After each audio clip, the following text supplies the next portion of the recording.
Hello friends, स्वागत है आपका मेरे यूट्यूब चैनल पे। तो आज मैं अगस्त मंथ की करंट अफेयर लेकर आई हूँ।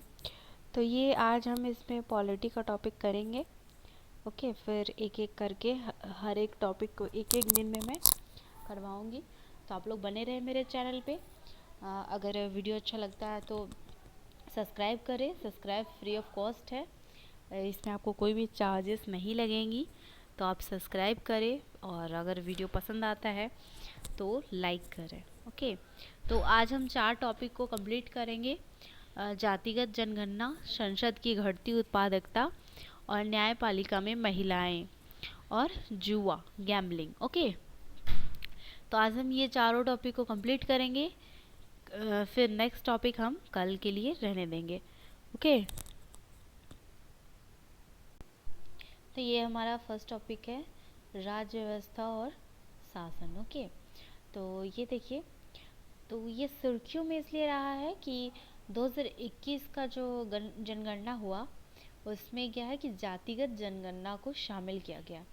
मतलब जातिगत जनगणना जो है वो इस बार 2019 का मुद्दा, मतलब 2021 का मुद्दा रहा है। क्यों रहा है? तो वर्ष 2021 की जनगणना के विभिन्न राजनीतिक दलों द्वारा जाति आधारित जनगणना कराए जाने की मांग ने गंभीर विवाद की शुरुआत कर दी है। ठीक है, मतलब जो राजनीतिक दल है उनके द्वारा जो जाति आधारित जनगणना कराए जाने की मांग जो उठी है उसके कारण ये विवाद उठा है।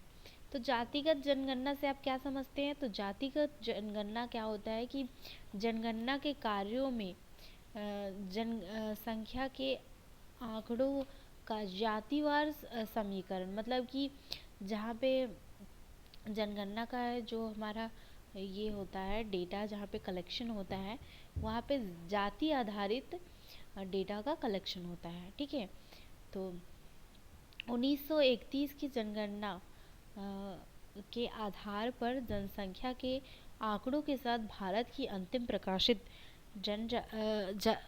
जातिगत जनगणना है। ठीक है, वर्ष 1941 में इस प्रकार को अंग्रेजों ने समाप्त कर दिया था। 1947 के बाद जो है भारत जब आज़ाद हुआ है तो ये पुनः परिवर्तित नहीं किया गया। ठीक है, और 1951 में भारत की प्रथम स्वतंत्रता अभ्यास के उपरांत मतलब जो भारत सरकार है वो जनगणना में एससी और एसटीज के लिए पृथक आंकड़े प्रकाशित करती है। ओके, और यह वही जनगणना में अन्य जातियों के आंकड़े शामिल नहीं किए गए हैं। मतलब कि इस जनगणना में एसटी और एससी के आंकड़े को शामिल किया गया है सॉरी, अन्य का नहीं। ठीक है, तो ये देखिए, जातिगत जनगणना की दिशा से पूर्ण किए गए प्रयास जो है वो कुछ प्रयास है, जैसे सामाजिक, आर्थिक और जातिगत जनगणना। ठीक है, सोशियो इकोनॉमिक कास्ट सेंसस 2011 में ये हुआ था। ठीक है, तो यह अभ्यास वर्ष 2011 में की गई जनगणना से पृथक था। ठीक है, 2011 में जो जनगणना हुआ, जो जो हम पढ़ते हैं कि कुछ भी पढ़ते हैं कि कितना साक्षरता दर है, क्या है, जनगणना के बारे में जो भी हम पढ़ते हैं, तो उससे ये अलग है। ठीक है, यह ग्रामीण और शहरी परिवारों की सामाजिक आर्थिक स्थिति का अध्ययन करता है। मतलब कि रूरल एरिया में और अर्बन एरिया में जो भी परिवार हैं उनकी सामाजिक स्थिति कैसी है उसका ये अध्ययन करता है। ठीक है, पूर्व निर्धारित मानदंडों के आधार पर परिवारों की रैंकिंग इसमें दी जाती है। जनगणना से संबंधित जो 3 घटक है वो क्या है कि ग्रामीण क्षेत्र में जनगणना, तो ये जनगणना जो है वो ग्रामीण विकास विभाग करवाता है, उसके द्वारा ये जनगणना किया जाता है। और शहरी क्षेत्रों में जो जनगणना है वो आवास और शहरी गरीबी उपशम मंत्रालय, अब जो है शहरी कार्य मंत्रालय, ठीक है, आवास और शहरी कार्य मंत्रालय है वो उनके द्वारा किया जाता है। और जो जातिगत जनगणना है वो महारजिस्ट्रार एवं जनगणना आयुक्त का कार्यकाल कार्यालय, गृह मंत्रालय और भारत सरकार के द्वारा। ठीक है, यह अन्य जानकारियों के साथ साथ परिवार की आवश्यक संरचना, कि परिवार का जो आवास का जो संरचना है वो कच्चा है या पक्का है। कच्चा मतलब कि मिट्टी का हो, और पक्का मतलब कि सीमेंट का हो। ठीक है, तो आवास की संरचना कैसी है, वो स्वामित्व स्थिति किस स्वामित्व उसका है या नहीं है, आय के मुख्य स्रोत क्या है, इस टाइप की जो जानकारी होती है वो इसमें है। किंतु संपूर्ण सेक्स आंकड़ों को सार्वजनिक नहीं किया जाता है। ठीक है, मानदंडों व आंकड़ों के संबंध में अधिक जानकारी हेतु इस टॉपिक के अंत में इन्फोग्राफी को देखना है हमें। अब इसकी उपयोगिता हमें जाननी है। तो 2017 में केंद्र ने लाभार्थियों की पहचान करने और ग्रामीण क्षेत्रों में सामाजिक योजना के लिए वित्त के अंतरण हेतु मुख्य साधन के रूप में निर्धनता रेखा को सेक द्वारा प्रतिस्थापित कर दिया। इसके कुछ उदाहरण हैं, जैसे कि NFSA, उसके बाद प्रधानमंत्री आवास योजना, ठीक है, उसके प्रधानमंत्री उज्ज्वला योजना, आयुष्मान भारत योजना। तो ये सब कुछ उदाहरण है। अब देखते हैं हम रोहिणी आयोग के बारे में। आपने पढ़ा होगा कि रोहिणी आयोग क्या है। तो रोहिणी आयोग जो यह बेहतर लक्षित सेवा, मतलब कि लक्षित सेवा को उन तक पहुंचाने के लिए, किन तक, OBCs तक, ठीक है, यानी पिछड़ा वर्गों के भीतर, मतलब कि उन तक अच्छे से पहुंचे। इसलिए इन्होंने क्या किया कि OBCs को भी सब कैटेगराइज कर दिया। ठीक है, मतलब कि कैटेगरी में बांट दिया, वर्गीकरण इसको भी कर दिया। ओके, तो आयोग ने अक्टूबर 2017 में कार्यभार ग्रहण किया था।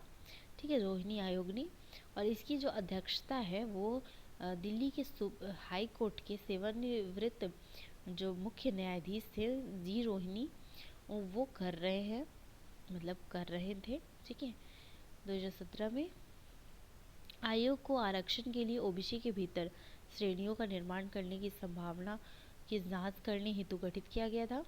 ठीक है, OBCs के बीच प्रतिनिधित्व का समान वितरण सुनिश्चित किया जाए, इसलिए किया गया। OBC के भीतर उप वर्गीकरण हेतु एक वैज्ञानिक दृष्टिकोण के माध्यम से एक तंत्र, नियम, मानदंड और मापदंड तैयार करना है। ठीक है, इस आयोग का काम। तो रोहिणी आयोग अब तो आपको याद हो गया होगा। ओके, तो ये है रोहिणी आयोग की संरचनाएं। इसके अतिरिक्त OBC की केंद्रीय सूची से संबंधित जाति या समुदायों या उपजातियों या पर्याय जातियों की पहचान करना और उन्हें उनकी संबंधित उप श्रेणियों में वर्गीकृत करना शामिल है। प्राप्त जानकारी के अनुसार आयोग ने OBCs को 4 उप श्रेणियों में विभाजित करने का प्रस्ताव दिया। ठीक है, तो कौन कौन सा, 1 2 3 4। ओके, और 27% आरक्षण का प्रस्ताव किया, क्रमशः 2 6 9 एवं 10% में विभाजित करने के लिए।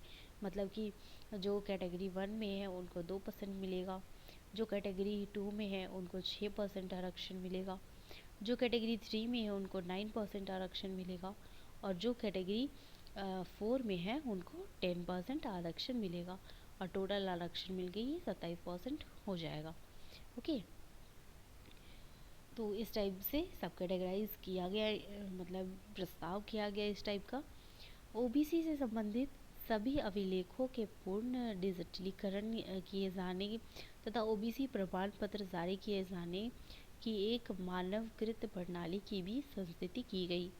ठीक है, अभी हाल में इसका 6 माह के लिए इसे बढ़ा दिया गया। ओके, अब देख लेते हैं कि इसका जो संक्षिप्त है इसके बारे में, जातिगत जनगणना जो हुई है उसके बारे में एक संक्षिप्त विवरण है।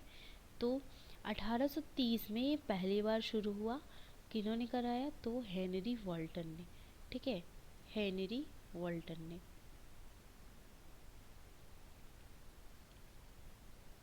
हेनरी वॉल्टर ने कराया पहली बार कहाँ पे, तो ढाका में, ठीक है, 1830 में जातिगत जनगणना। ओके, तो ये पहला था 1830। फिर 1836 से 37 में दूसरी बार हुई। फिर 72 में इसे भारत की पहली जनगणना के तौर पर प्रचारित किया गया। फिर 81 में क्या हुआ कि भारत में पहली समकालिक एवं व्यवस्थित जनगणना शुरू की गई। 1931 में क्या हुआ कि ओबीसी को इसमें शामिल किया गया, ठीक है, शुरू की गई इसको। और फिर ये काका 53 में क्या हुआ, काका कालेलर आयोग का गठन किया गया। ओबीसी जो अन्य पिछड़ा वर्ग आयोग जो है NCBC, ठीक है, आयोग को इसको नियुक्त करने के लिए, ठीक है। उसके बाद क्या है, 79 में दूसरा वर्ग आयोग गठित किया गया, ठीक है, दूसरा पिछड़ा वर्ग आयोग गठित किया गया। और 1990 में फाइनली जो ये मंडल बीपी मंडल आयोग, ये भी देखिए आप, तो यहाँ पर 79 में जो है ये, तो बीपी मंडल की अध्यक्षता में दूसरा पिछड़ा वर्ग आयोग जो है वो गठित किया गया। और फाइनली 1990 में भी मंडल आयोग का जो रिपोर्ट है उसका कार्यान्वयन किया गया, ठीक है। ये कुछ ब्यौरा दिया हुआ है तो देख लेते हैं हम। ब्यौरा में क्या है कि जाति, तो ये ब्यौरा देख लेते हैं। जाति पर आंकड़ों की उपलब्धता, ठीक है, तो इससे इसके पक्ष में तर्क और इसके विपक्ष में तर्क, यहाँ पे हम विपक्ष में देखेंगे और यहाँ पे पक्ष में देखेंगे। तो जाति के अनुमान से पहले उपलब्ध है, मतलब जाति का जो अनुमान है वो हमारे पास पहले से उपलब्ध है, ठीक है। इसका जो विपक्ष में तर्क है वो कहता है कि जाति का अनुमान तो हमारे पास पहले से उपलब्ध है, ठीक है। भारत की जनसंख्या के व्यापक सामाजिक विभाजन की युक्ति युक्त अनुमान पहले से ही उपलब्ध है, जैसे कि NSSO और NFHS द्वारा किए गए सरकारी सर्वेक्षण से जनसंख्या में SC ST और OBC की आंकड़े का हमें पता चलते रहता है, ठीक है। तो वहीं पर इसके पक्ष में जो तर्क है वो कहता है कि सर्वेक्षण जनगणना नहीं होते हैं, ठीक है, क्योंकि यहाँ पे हम जनगणना की बात कर रहे हैं, जातिगत जनगणना होगा और ये सर्वे है एक, ओके। तो NFHS और NSSO द्वारा एकत्र किए गए जातिगत आंकड़े जनगणना के विपरीत सर्वेक्षण पर आधारित अनुमान है, ओके। और जनगणना वास्तविक रूप से देश के लिए प्रत्येक व्यक्ति की गणना होती है। मान्यता प्राप्त प्रत्येक वर्ग जिसकी प्रत्येक स्तर पर गणना की जाती है उसके शैक्षिक स्तर, व्यवसाय, पारिवारिक संपत्ति, जीवन प्रत्याशा पर भी आंकड़े सृजित किए जाते हैं, ठीक है। तो ये एक पक्ष और विपक्ष में तर्क है। तो अगला देख लेते हैं। तो अगला है हमारा परिचालन से संबंधित चुनौतियाँ, ठीक है। तो इसके विपक्ष में तर्क क्या है कि एक पूर्ण जातिगत जनगणना जिसे सभी शर्वणों मतलब जो वीकर सेक्शन है, ठीक है, शर्वणों जातिवार विभाजन शामिल हो कुछ कठिनाइयाँ उत्पन्न कर सकता है, क्योंकि देश में सभी जातियों की आधिकारिक सूची उपलब्ध नहीं है। इसका अर्थ होगा कि व्यापक जनगणना के बाद वर्गीकरण कार्य तथा परिणाम स्वरूप सामान्य जातिगत तालिका जारी होने से कुछ विलंब, ठीक है। और इसके पक्ष में जो तर्क है यह एक सामान्य प्रथा है। कुछ जनगणना संबंधी तालिकाएं जनगणना संपन्न होने के 5-7 वर्ष उपरांत जारी की जाती है। ये एक चार्ट है, ठीक है, population survey, share in population, okay. तो पहल की रणनीति देख लेते हैं।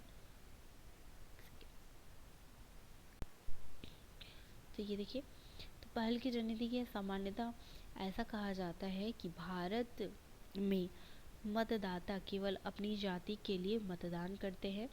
विभिन्न जातियों में जनगणना के विभाजन भारत में जाति आधारित राजनीति को भी मजबूत करेगी। इस प्रकार की रणनीति स्वास्थ्य, शिक्षा आदि जैसे विकासात्मक मुद्दों को प्रभावित कर सकती है, ठीक है। इसके पक्ष में इसके तर्क देख लेते हैं। तो इसके पक्ष में तर्क है कि विशुद्ध अकादमिक और नीतिगत दृष्टिकोण से इस प्रकार के आंकड़ों का संग्रहण औचित्यपूर्ण है। जातिगत एवं उपजातिगत आधार पर लोगों की सामाजिक आर्थिक स्थिति को समझना न केवल आवश्यक है बल्कि सकारात्मक कार्यवाही एवं पुनर्वितरणात्मक न्याय के लिए नीतियाँ तैयार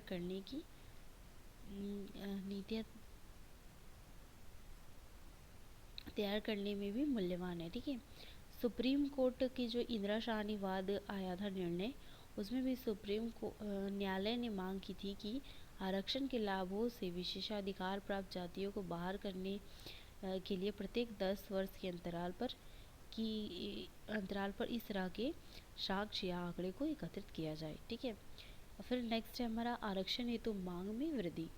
तो जातिगत जनगणना के परिणाम स्वरूप उच्चतर कोटि के लिए विरोध को बढ़ावा मिल सकता है तथा आरक्षण पर निर्धारित 50% की सीमा प्रभावित हो सकती है।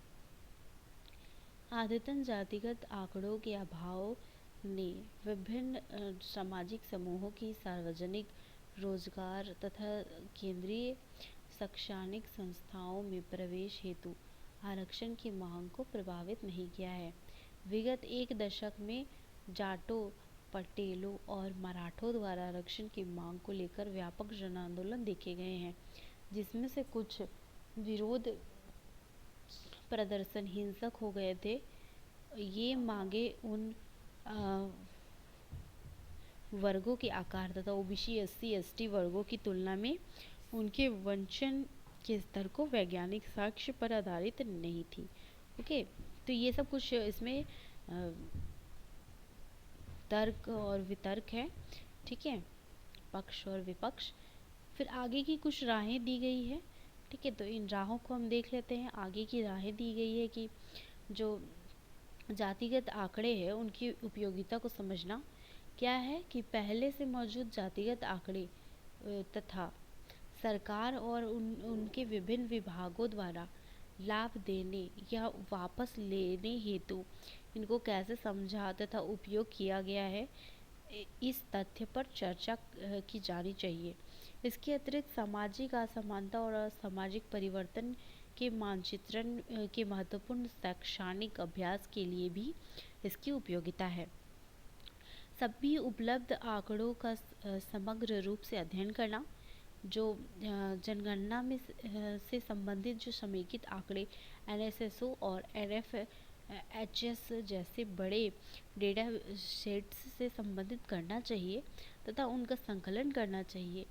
गंतव्य है कि ये डेटा सेट्स उन मुद्दों को संविष्ट करते हैं, संविष्ट मतलब सम्मिलित, जिन्हें जनगणना के अंतर्गत शामिल नहीं किया जाता है, जैसे मातृत्व, स्वास्थ्य आदि। उल्लेखनीय है कि विद्वानों ने पूर्व में ही जनगणना की राष्ट्रीय प्रतिदर्श सर्वेक्षण के आंकड़े से जोड़ने का सुझाव दिया था। ठीक है, सामान्य मांग की पूर्ति हेतु जनगणना में परिवर्तन। विशेषज्ञ मत प्रस्तुत करते हैं कि विश्व भर में जनगणना के संचालन में महत्वपूर्ण परिवर्तन किए जा रहे हैं। ये परिवर्तन सटीक, त्वरित, लागत प्रभावी है। साथ ही इनमें विभिन्न डेटा स्रोतों के मध्य समन्वय भी शामिल है। यद्यपि विशेष रूप से एकत्रित किया जा रहे डेटा की संवेदनशील प्रकृति को देखते हुए यह ध्यान दिया जाना चाहिए कि डिजिटल विकल्प सुनिश्चित करना और जनगणना संचालित डेटा स्रोतों को जोड़ना समावेशी और गैर भेदभावपूर्ण हो। ठीक है, तो इसका निष्कर्ष क्या निकलता है कि एक और शेक के आयोजन से पूर्व राज्य द्वारा प्रदत्त सहायता के लाभार्थियों के लिए बहिष्कृत मानदंड में परिवर्तन करने से परे विगत अभ्यास से क्या सीखा गया तथा क्या परिवर्तन आवश्यक है, इन तथ्यों का मूल्यांकन करना महत्वपूर्ण है। यह जनगणना को प्रभावी नीतिगत कार्य और अकादमिक चिंतन की सुविधा के लिए सक्षम करेगी। इन अभ्यास को प्रभावी बनाने के लिए कार्यप्रणाली, प्रासंगिकता, दृढ़ता, प्रसार पारदर्शिता और गोपनीयता से संबंधित चिंताओं को गंभीरता से लेने की आवश्यकता है। ओके, ये कुछ आंकड़े हैं, ठीक है। तो इसमें हम देखेंगे कि कौन से परिवार कितना है, ठीक है। तो ये देखिए, ये जो है देश में जो है कुल परिवार जो है ग्रामीण और शहरी दोनों को मिला के यहाँ पे 24.49 करोड़, ठीक है। और कुल इसमें ग्रामीण जो परिवार है तो 17.97 करोड़ है, ठीक है। तो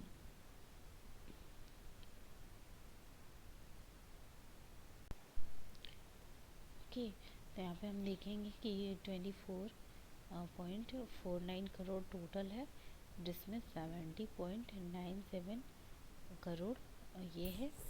तो हम देखें ग्रामीण है तो कुल शहरी आप 6 करोड़ कुछ आसपास आएगा, ठीक है। तो ये हो गया। उसके बाद हम देखते हैं कि हटाए गए कुल परिवार जो है उस उसके लिए 14 मानदंड है, ठीक है, जिन परिवारों को हटाया गया। तो वो 39.35% है, मतलब कि 7.07 करोड़। तो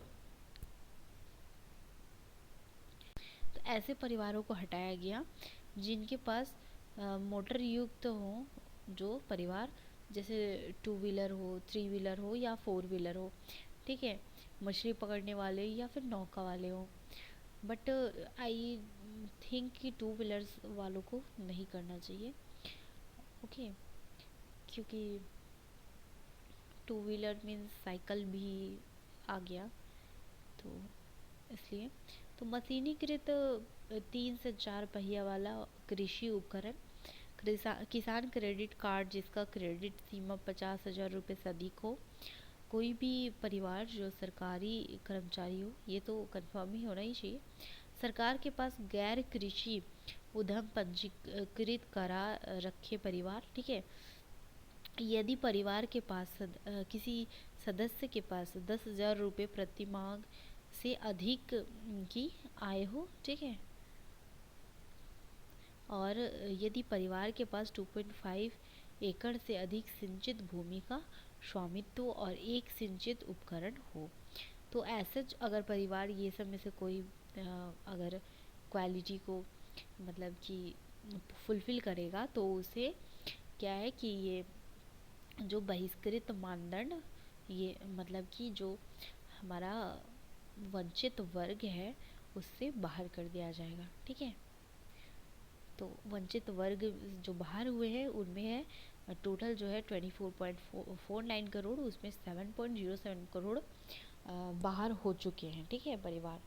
अब देखते हैं कि स्वतः सम्मिलित किए गए कुल परिवार, जो ऐसा परिवार जो खुद ही सम्मिलित हो जाएंगे, वैसे सिर्फ 15.95 लाख है, ओके।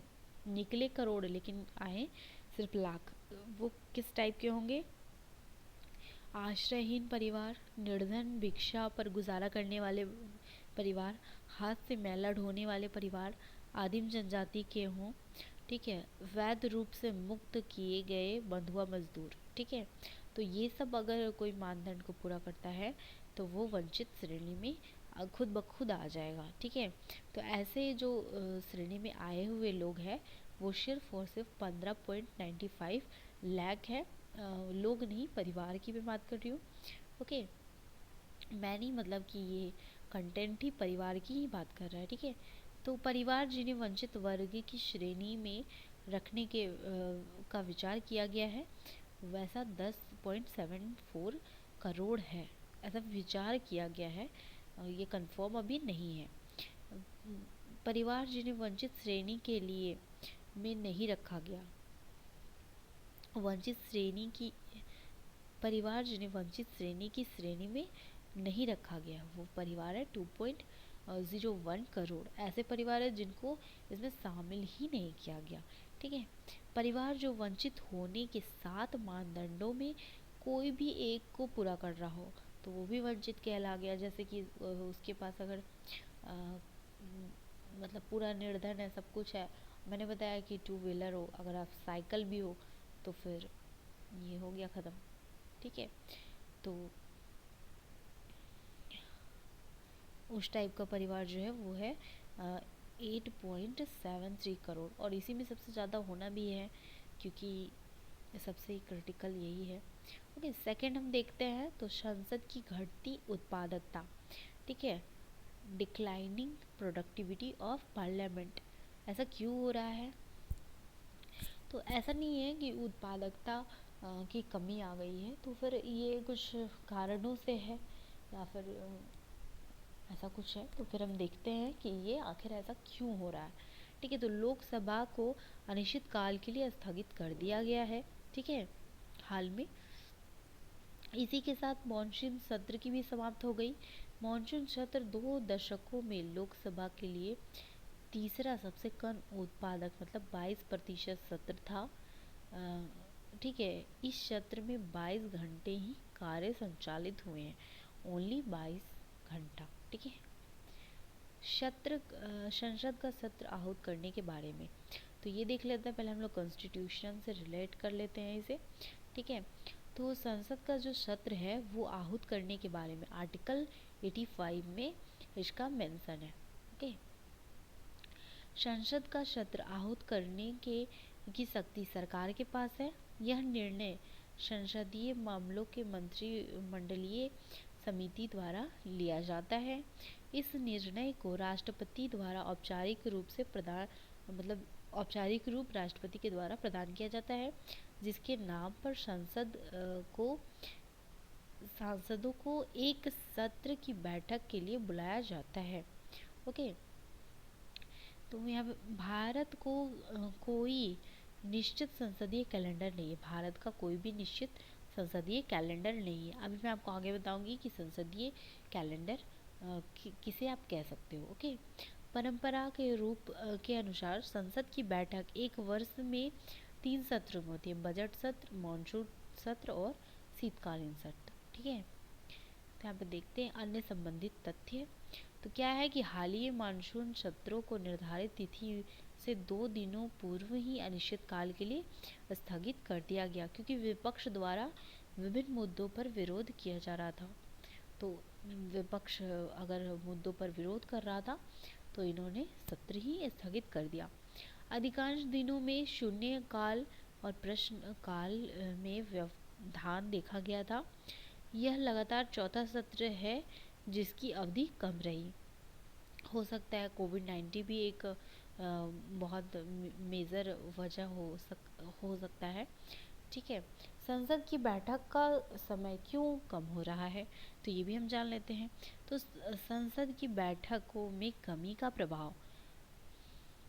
ओके, संसद के प्रारंभिक 2 दशकों के दौरान लोकसभा की बैठक एक वर्ष में औसतन 120 दिनों की से कुछ अधिक हुई थी, जबकि विगत दशकों में कमतर होकर 70 दिन रह गई है। ठीक है, संसद की बैठक में कमी के लिए निम्नलिखित प्रभाव है। जवाबदेही में कमी क्या है कि सरकार संसदीय व्यवस्था के कारण सरकार को उनकी कार्य प्रणाली के लिए जवाबदेही ठहराने के लिए विपक्ष की क्षमता प्रभावित होती है।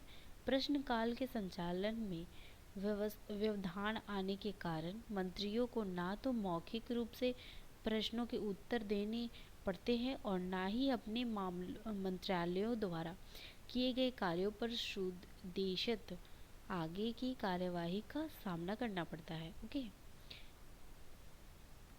उसके बाद देखते हैं संसदीय समिति की प्रभावहीनता। संसदीय समिति की प्रभावहीनता क्या है? यह एक विधेयक पर दोनों सदनों में राजनीतिक वाद विवाद प्रायः संसदीय समिति द्वारा सरकार की विधायी प्रस्तावना का सावधानीपूर्वक समीक्षा करने के अतिरिक्त होती है। उल्लेखनीय है कि जब संसद के सत्र की अवधि कम हो जाता है तो विधायी समीक्षा का यह पहलू छिन्न हो जाता है। ठीक है, वर्तमान लोकसभा में सरकार विधिक प्रस्ताव में से केवल 12% ही संसदीय समिति की समीक्षा हेतु भेजे जाते हैं। ओके, यहाँ पे देखते हैं कि 16वीं लोकसभा 27% और 15वीं लोकसभा 71% और 14वीं लोकसभा जो है वो 60% थी। ठीक है, तो अब देख लो डिक्लाइन बहुत ज़्यादा हो गया है। ये एक इन्फोग्राफ है, तो इसमें आप देख सकते हो कि कब का कितना डेटा रहा है।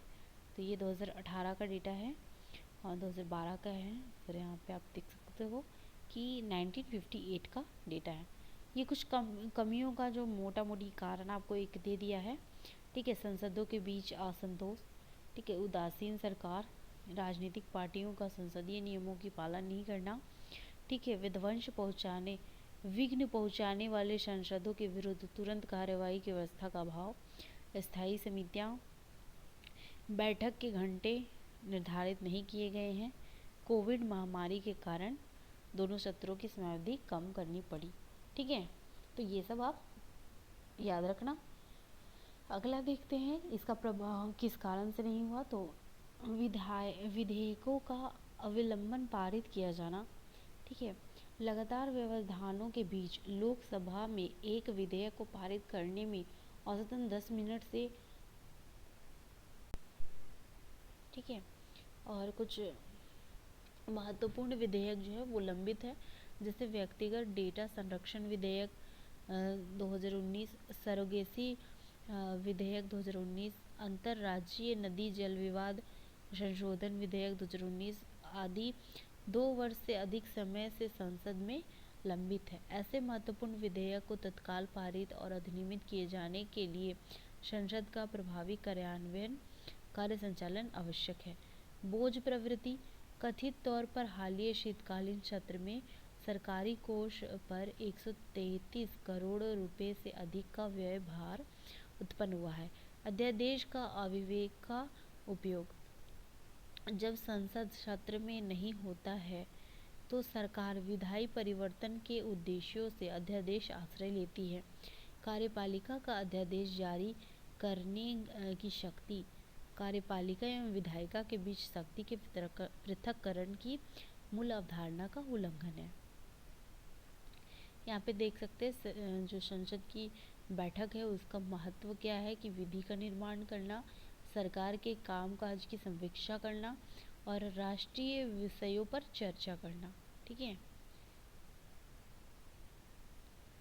आगे की कुछ राहें हैं, जैसे बैठक का वार्षिक कैलेंडर। मैंने बताया था आपको कि एक वार्षिक कैलेंडर, तो वार्षिक कैलेंडर क्या है कि यूएसए, यूके, कनाडा जैसे देशों में संसद के सत्र संपूर्ण वर्ष जारी रहता है। ठीक है, वर्ष की शुरुआत में औपचारिक रूप से बैठक के दिनों का एक कैलेंडर जारी किया जाता है और विधायी अन्य कार्यों को योजनाबद्ध किया जाता है। औसतन एक वर्ष में इन विधायकों में 100 से 150 दिनों तक का बैठक होता है।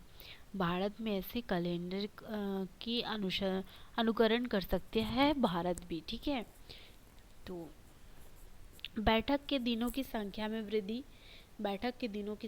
भी वृद्धि की जा सकती है।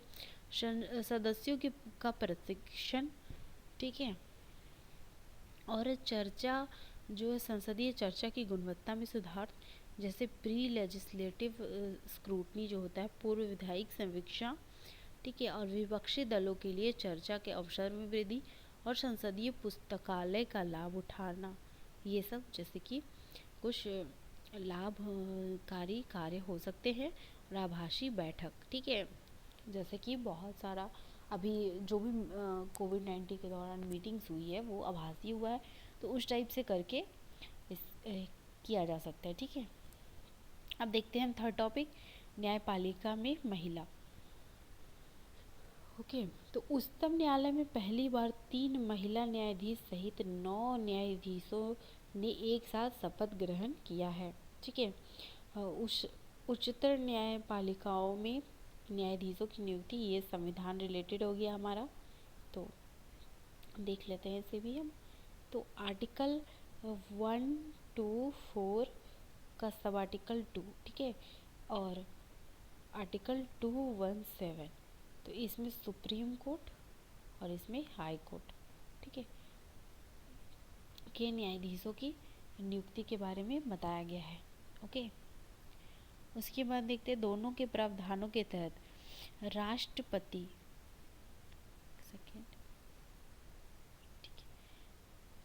तो राष्ट्रपति जो है सो उच्चतम न्यायालय और राज्य के उच्च न्यायालयों के ऐसे न्यायाधीशों से परामर्श करने के पश्चात जिन्हें राष्ट्रपति आवश्यक समझता है उनकी नियुक्ति करने हेतु प्राधिकृत है। वर्ष 1981 से 1981, 93, 98 के 3 वाद के पश्चात 3 न्यायाधीश वाद के रूप में जाना जाता है। ठीक है, तो 1981, 93 और 98 ये तीनों को याद रखिए। ये कॉलेजियम प्रणाली को विकसित करने का ये जो तीनों वाद है वो है। ठीक है, अन्य संबंधित तथ्य देख ले तो अभी जैसे कि अब हो गया है कि सुप्रीम कोर्ट में 34 न्यायाधीश होंगे, लेकिन अभी यहाँ पे 33 है। ठीक है, शीर्ष न्यायाधीश में अब 4 महिला न्यायाधीश हैं वहाँ पे, और जो 1950 है उससे अब तक में कुल 247 न्यायाधीशों की नियुक्ति हो चुकी है सुप्रीम कोर्ट में, जिसमें से 8 महिला न्यायाधीश थी, जिसमें 1980 में फर्स्ट जो थी फातिमा बीबी वो पहली महिला न्यायाधीश बनी थी। ओके, तो ये देख लीजिए जैसे कि ये हो गया हमारा जिला कोर्ट जो होता है, ठीक है, स्थानीय कोर्ट, उसमें 72% मेल है और 28% फीमेल। ठीक है, और ये हमारा हाई कोर्ट और सुप्रीम कोर्ट में है तो 88% है मेल और 12% ही फीमेल है। तो यहाँ पे इससे भी कम है यहाँ। ठीक है, तो न्यायपालिका में महिलाओं के प्रतिनिधित्व का महत्व, तो जो महत्व है वो देख लेते हैं कि देश की जनसांख्यिकी का प्रतिनिधित्व होगा। जैसे कि प्रतिनिधित्व लैंगिक न्यायशास्त्र महिलाओं की न्याय को प्राप्त करने की इच्छा को प्रोत्साहित करेगा, साथ ही ऐसे निर्णय प्रदान करेगा जो भारतीय अनुभवों की विविधता को बेहतर रीति से दर्शाता हो। ओके, भारत में महिला कुल जनसंख्या जो है 50% लगभग है। ठीक है, विशेषज्ञ के बार में बड़ी संख्या में महिला विद्यमान है, किंतु महिला न्यायाधीश में कमी है। फिर सार्वजनिक धारणा, तो सार्वजनिक धारणा के महिला न्यायाधीश का उन स्थानों में प्रवेश होना जहां से उन्हें ऐतिहासिक रूप से बाहर रखा गया था। न्यायपालिका को अधिक पारदर्शी और समावेशी बनाने और उन लोगों के प्रतिनिधित्व के रूप में माने जाने की दिशा में एक सकारात्मक कदम है जिनके जीवन को वे प्रभावित करती हैं। महिला न्यायाधीशों की उपस्थिति मात्र से न्यायपालिका की वैधता बढ़ती है। वे एक शक्तिशाली संकेत प्रेषित करते हैं कि न्यायपालिका न्याय का आश्रय लेने वाले के लिए खुला और सुलभ है।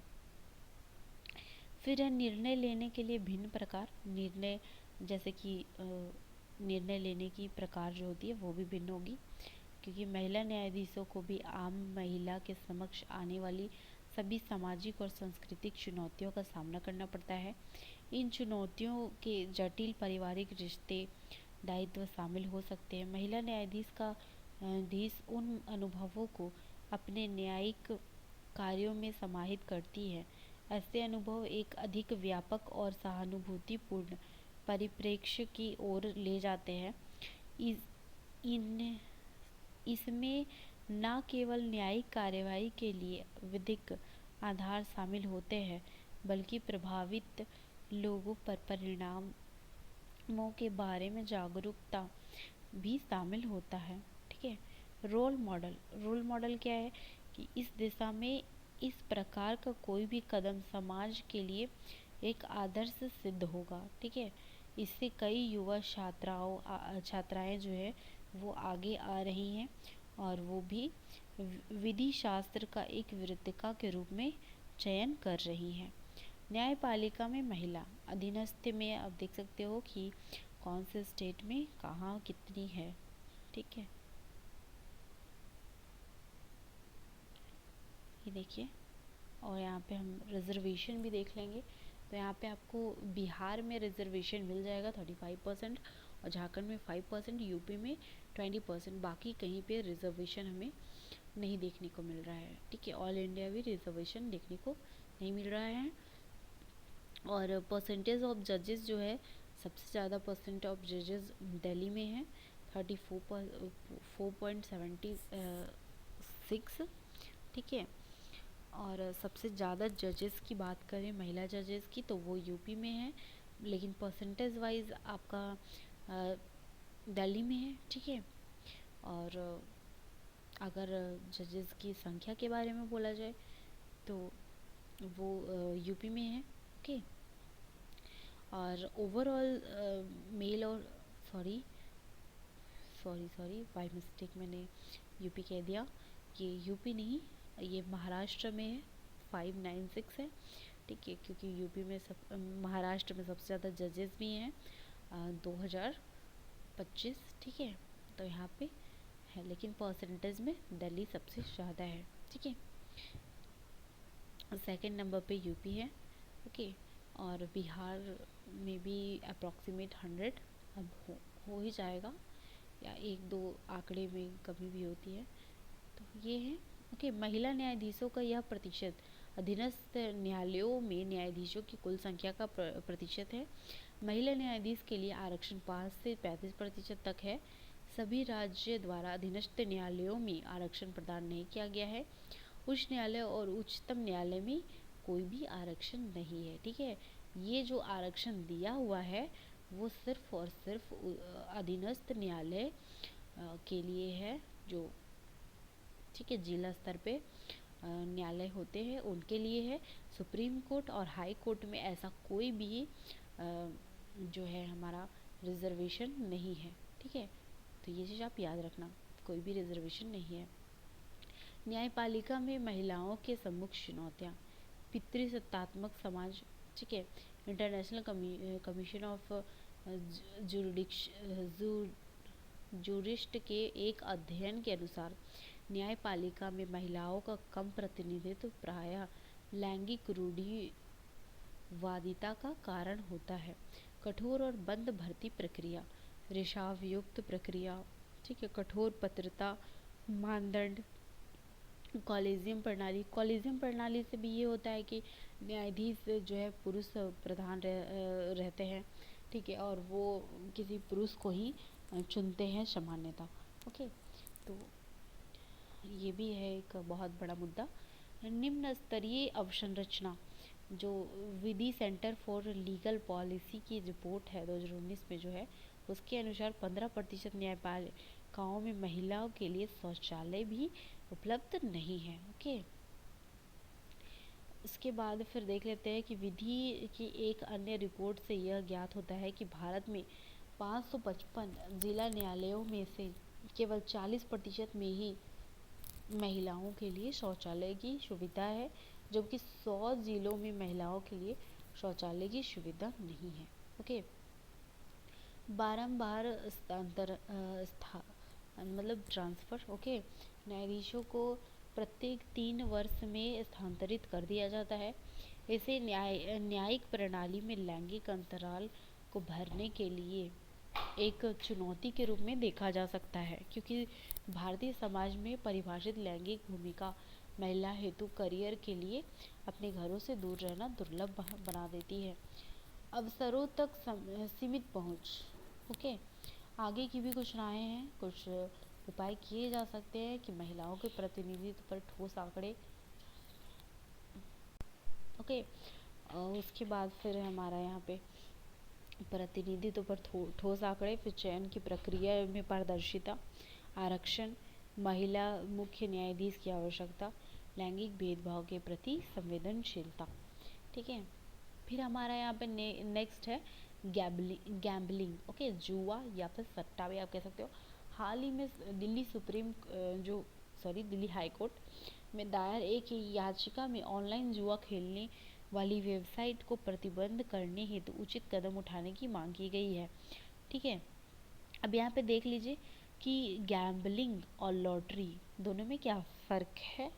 7वीं अनुसूची जो है उसकी सूची 2 में प्रविष्ट 34 के अंतर्गत राज्य सूची का एक विषय है जुआ।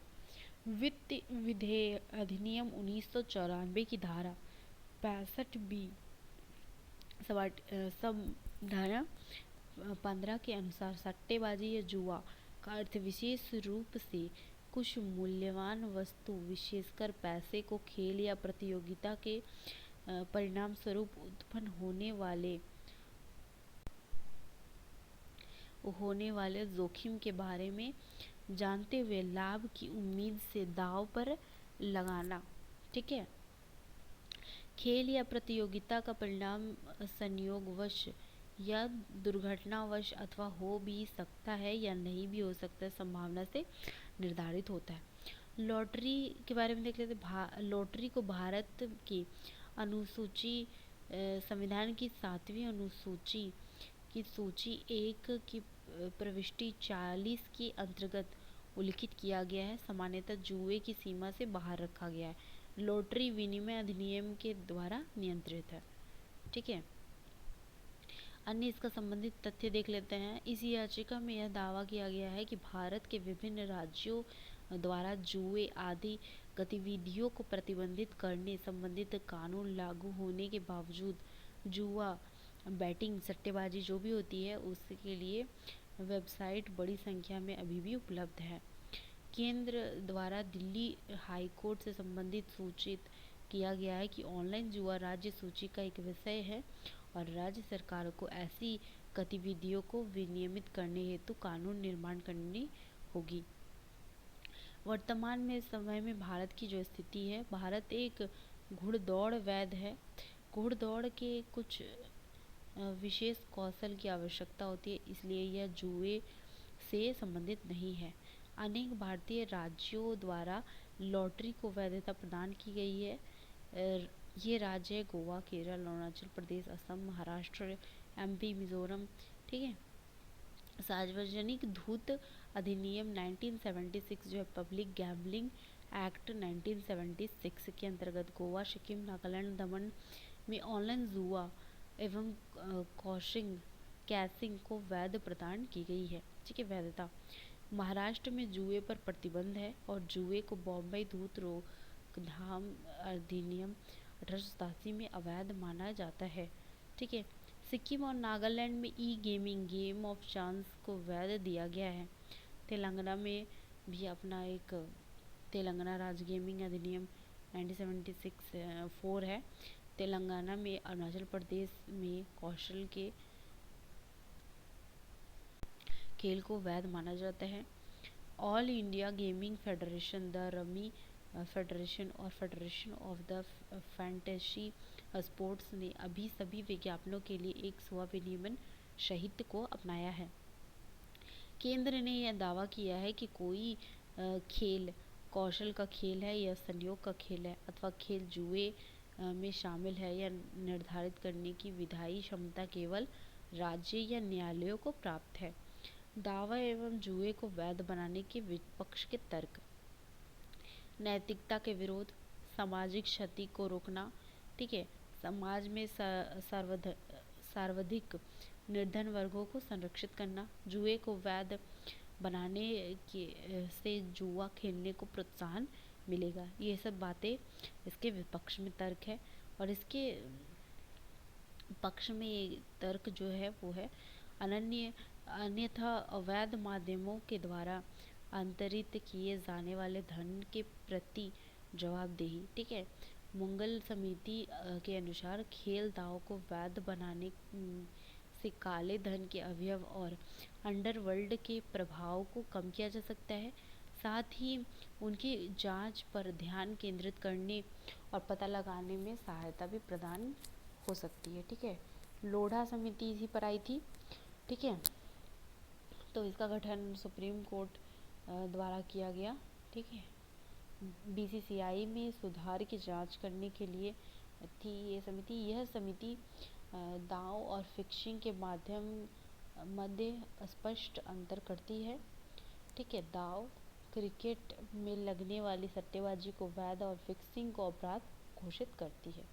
ठीक है। मुख्य अनुशंसाएं थी इसकी दांव को वैध बनाना, विनियमन प्रभावी को सशक्त करना, आय और संपत्ति की घोषणा और लाइसेंसिंग। ठीक है।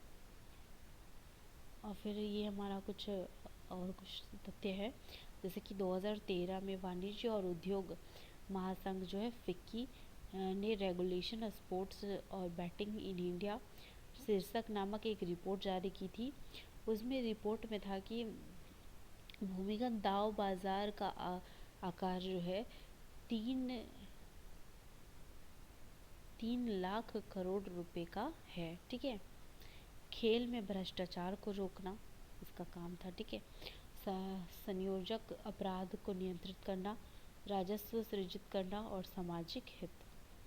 उभरती चुनौतियों से भी निपटना। कुछ आगे की राहें भी दी गई थी, जैसे दाव का विनियमन करने संबंधित कानूनों में निम्नलिखित उपाय प्रदान किए गए हैं, जैसे जुओं का वर्गीकरण और यथोचित जो जुए हैं वो, और जो लघु जुआ है। ठीक है। पारदर्शी जुआ एवं दाव यदि हो तो केवल भारतीय लाइसेंसिंग ऑपरेटरों द्वारा ही प्रस्तुत किया जाना चाहिए, जिन्हें भारत के खेल लाइसेंस प्राधिकरण से वैध लाइसेंस प्राप्त हो। ठीक है।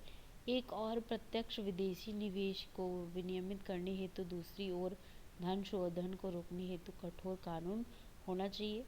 ठीक है। अब लॉज चेंजिंग को नियंत्रित करना, संसद का हस्तक्षेप, जैसे ऑनलाइन दाव और जुए का विनियमन। ठीक है। और इनसे निपटने के लिए विधियों को अधिनियमित करने की विधायी क्षमता संसद में निहित है। ठीक है। आदर्श विधि अधिनियम करना। ठीक है। जो आर्टिकल 249 और 52 में इसके बारे में बताया गया है।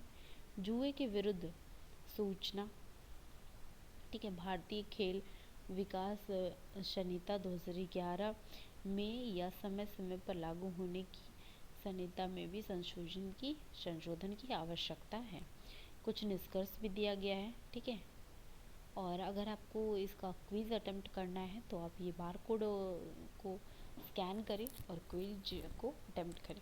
ठीक है। तो आज का हमारे यहाँ पे कंप्लीट हो जाता है। नेक्स्ट हम अगला टॉपिक पढ़ेंगे। तो इसी तरह कर के मैं हर एक मंथ में कंप्लीट कर दूँगी। अभी हिंदी का सितंबर ही आया है, फिर इसके